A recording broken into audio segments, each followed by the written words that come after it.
Welcome back to lesson 46. This is our last problem, I promise. We're going to talk about sales tax. Sales tax works very similarly to the last two types of problems we learned, to unit price and to rate.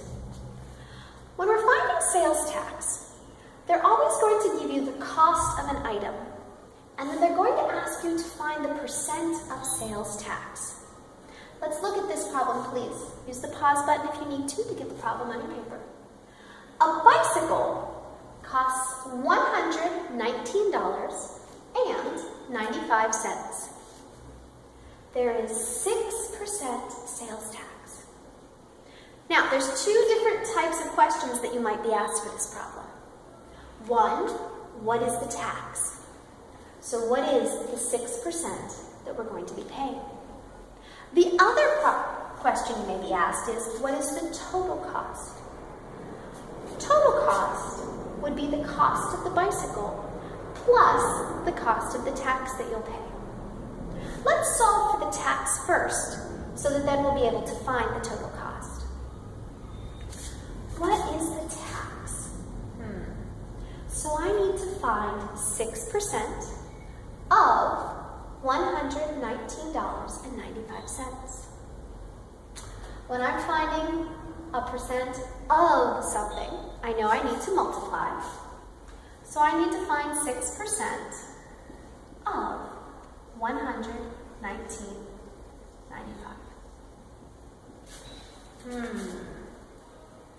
I can't do this problem quite yet. The problem is, I have a percent.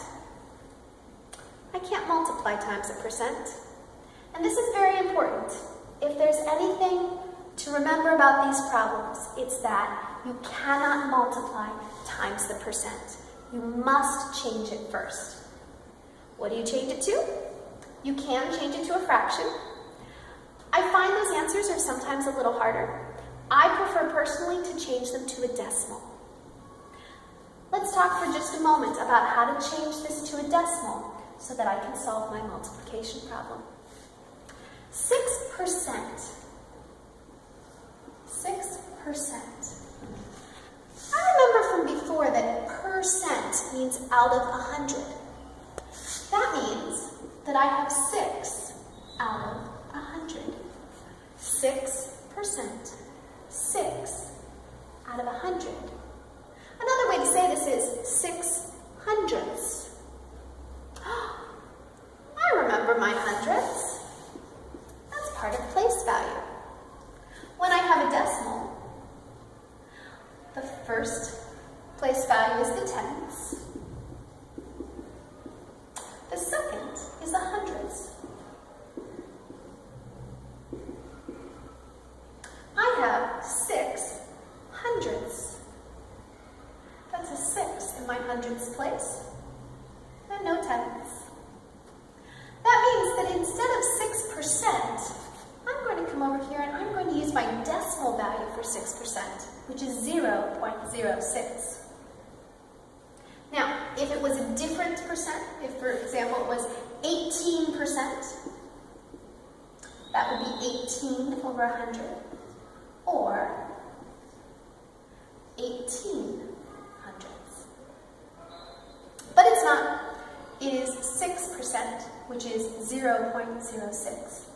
So let's put that in my problem now. 0.06, that's 6% changed to a decimal, times $119.95.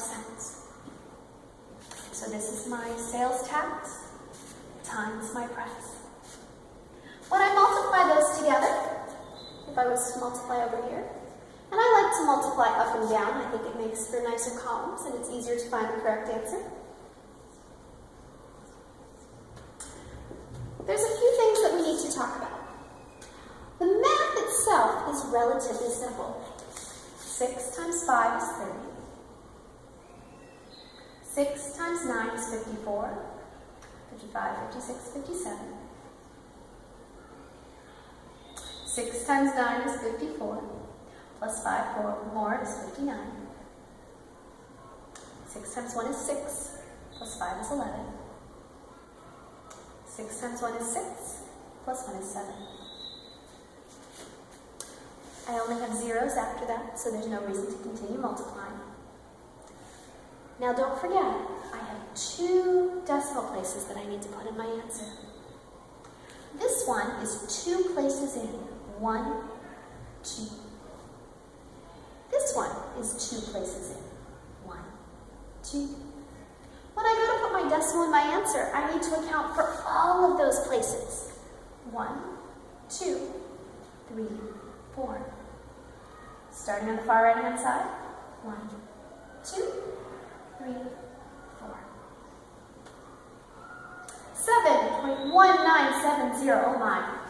So that would be my sales tax. Wait, I don't think there's money this small. I think we have dollars. I think we have tenths. Those would be dimes. I think we have hundreds. Those would be pennies. I don't think we have thousands of a dollar. This won't work because I can't get this exact amount. So I'm going to round this to the nearest 100 so that it's a number that I could actually pay in sales tax. Because I'm rounding to the nearest hundredth, which is the nearest penny, the smallest amount of money I have, I'm going to look at the number next to it. If the number to the right of it is 4 or lower, then this will stay the same and we would drop the other numbers. If the number next to it is 5 or higher, then we will raise this number by 1 more. The number next to it is a 7, which means that we're going to round up to 1 more. Instead of 7.19, that looks a lot like 19. I'm going to round up to 1 more than 19. 1 more than 19 would be 20. My sales tax then, where I found 6% of $119.95, would be 0.06 times 119.95, which would be 7.1970, rounded to the nearest cent, the nearest hundred, the nearest penny, would be $7.20. That was the hardest part of the whole thing. The total cost, life is now easy, because I have all of the information that I need. I know how much the bicycle costs. They tell me that in the problem. And I now know how much I'm going to pay in sales tax.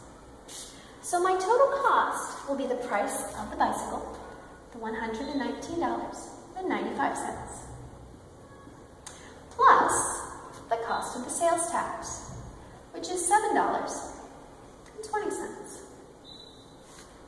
Altogether, make sure you bring down your decimal point in the right location. Altogether, I'm going to pay $127.15 for my bicycle. This will be the total cost of the bicycle plus the 6% sales tax.